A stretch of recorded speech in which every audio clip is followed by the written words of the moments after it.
There are limitless ways that deaths in movies could be approached, but one of the most surprisingly effective is the off-screen death. There's a certain shock to discovering the body of a movie character after the fact, or having the act itself take place just off-frame, as it leaves room for our imagination to fill in the details. Now, it's one thing for a minor character to bite the dust away from the camera, but it's something else entirely when it's someone with some importance, someone whose death held key significance. Now, this isn't the only video we have on this topic, but there were just so many more to talk about, so I'm Ellie with What Culture, here with 10 more important movie characters who were killed off screen. Number 10. Ray Arnold, Jurassic Park. Steven Spielberg's Jurassic Park boasts a handful of iconic death scenes, from the lawyer being eaten by a T-Rex while on the toilet, to the velociraptor being a clever girl and ambushing Bob Peck's Muldoon. Arguably the most memorable deaths, however, are the ones that Spielberg decided not to show. Though the camera cuts away from Dennis Nedry before the audience gets to see exactly what happens to him, that's not the best off-screen death to happen in Jurassic Park. Nuh-uh. That honour belongs to the park's chief engineer, Samuel L. Jackson's Ray Arnold. After the security systems failed, Arnold took it upon himself to go and switch everything back on manually, even though there were velociraptors stalking around their building. After being gone for a while, Laura Dern's Ellie Sattler went to find him, and find him she did. Well, part of him, at least. After she managed to turn the systems back on, Arnold's arm landed on her shoulder to her relief, only for that relief to dissipate as she turned to reveal the arm was severed and his body was nowhere to be seen. As if you needed any more reason to fear the raptors at this point. Number 9. Seneca Crane, The Hunger Games. With the Hunger Games, 24 children from the poorer districts were pitted against each other in an annual fight to the death. It was a cruel form of oppression that punished the innocent, but those kids whose names were pulled out at the reaping each year weren't the only ones in danger. President Snow was a ruthless leader and took no issue with killing his own either if he deemed it necessary or as a form of punishment. The latter was the case for Seneca Crane, who was the head game maker for the 74th Hunger Games. It was Katniss Everdeen and Peter Malark who ultimately sealed his fate. The whole point of the games, as far as President Snow saw it, was to offer the districts hope. False hope in reality, but hope. This came with the victor, whose life would be transformed thanks to Snow and his games, showered with riches and adoration. However, when Katniss and Peter threatened to both kill themselves, leaving the games with no victor, they essentially showed that the system could be broken and beaten, and the president saw this as his head game maker's failure. Seneca Crane was led into a room with nothing but a bowl full of nightlock poison, with which Katniss and Peter would have killed themselves had they not instead been declared joint victors. Nothing more needed to be shown to know exactly what happened next.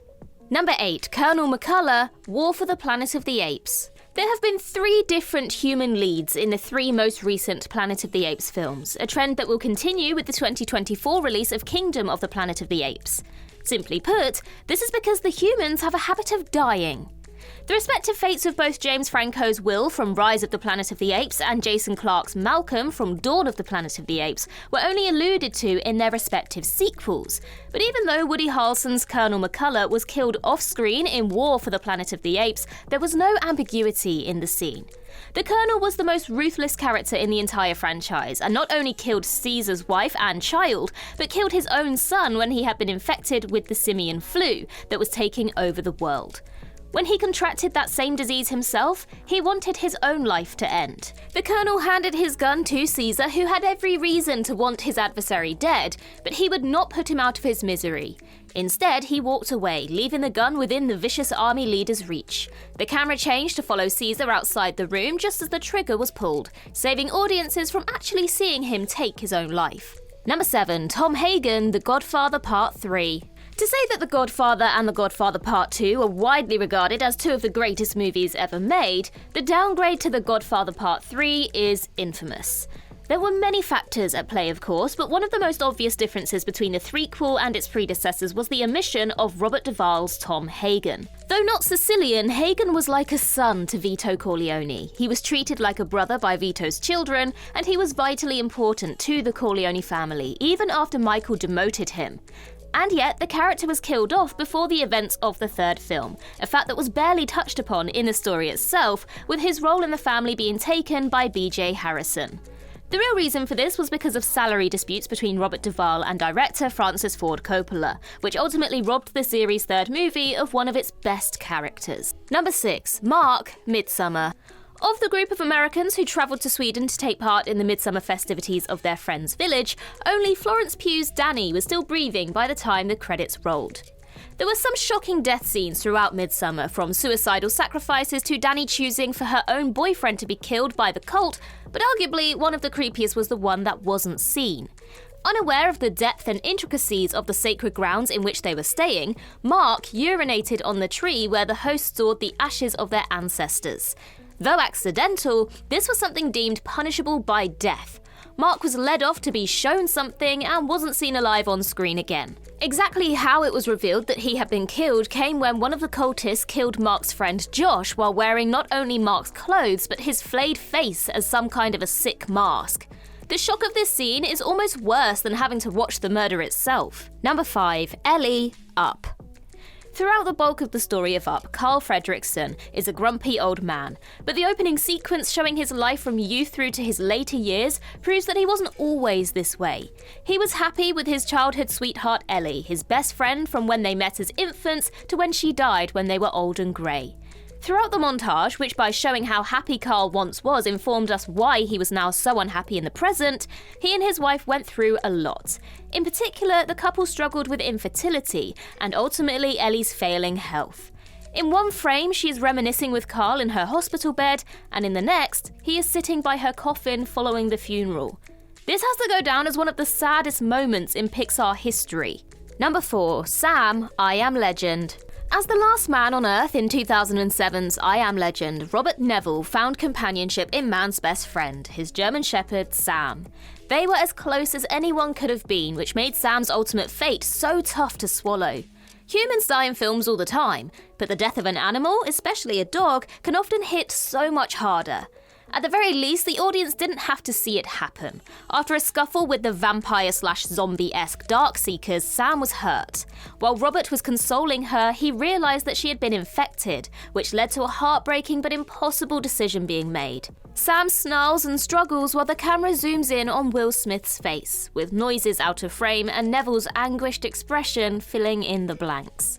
Number 3. Carla Jean Moss, No Country for Old Men. The death of Josh Brolin's Llewellyn Moss was shocking and sudden, but he wasn't the only one in No Country for Old Men to die unseen, with his wife Carla Jean falling victim to Javier Bardem's terrifying Anton and his fatal coin toss. During their brief conversation on the phone in the midst of their game of cat and mouse with $2 million at stake, Anton offered Llewellyn Moss a way out for his wife, but the latter chose to back himself, aiming to kill his rival before either he or his wife were gunned down. As Anton ultimately outlived Llewellyn, he stuck to his word and he went after Carla Jean. He tossed a coin and told his potential victim to call heads or tails, though what came next was left to the audience's imagination. Though technically there is no confirmation as to whether Carla Jean called right within the confines of the movie, Anton checking his boots for blood as he leaves the house is very telling. Add in the fact that Cormac McCarthy's novel is less ambiguous about her death, it's a fair conclusion to make that her life ended in that room before Anton left. Number 2. Laurie Strode, Halloween 4, The Return of Michael Myers. 10 years after The Shape was first introduced by John Carpenter and Deborah Hill with 1978's Halloween, he was brought back again for Halloween 4, The Return of Michael Myers, despite seemingly perishing in 1981's Halloween 2. He wasn't the only character to miraculously return from that sequel, however, as Donald Pleasance's Sam Loomis also returned for the franchise's 4th installment. However, there was one other iconic face that didn't end up making a comeback, as Jamie Lee Curtis's Laurie Strode was omitted from the story entirely. After Curtis's career took off, she was reportedly uninterested in returning for another Halloween outing, and so the narrative shifted to her 7-year-old daughter. The question then came as to how Laurie would be written out of the story without Jamie Lee Curtis's involvement, and the answer came as a shocking off-screen death. After everything she had been through going up against Michael Myers, her ultimate fate came with a car crash before the events of Halloween 4.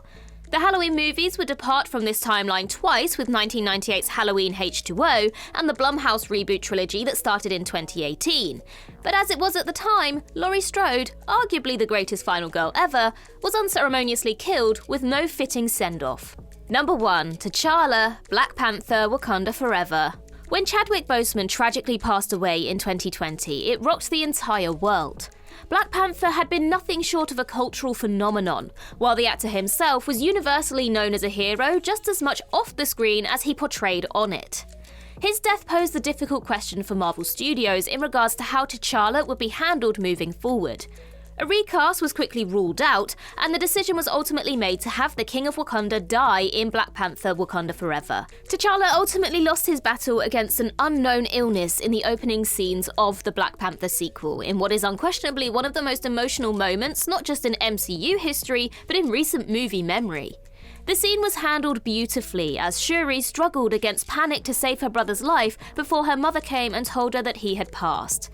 More than just a send-off to a beloved fictional character, it felt like a goodbye to Chadwick Boseman, making this one of the most affecting off-screen deaths ever depicted. As I mentioned at the beginning, this is not the only video we have on this topic, so for the original video, click the link on the screen now.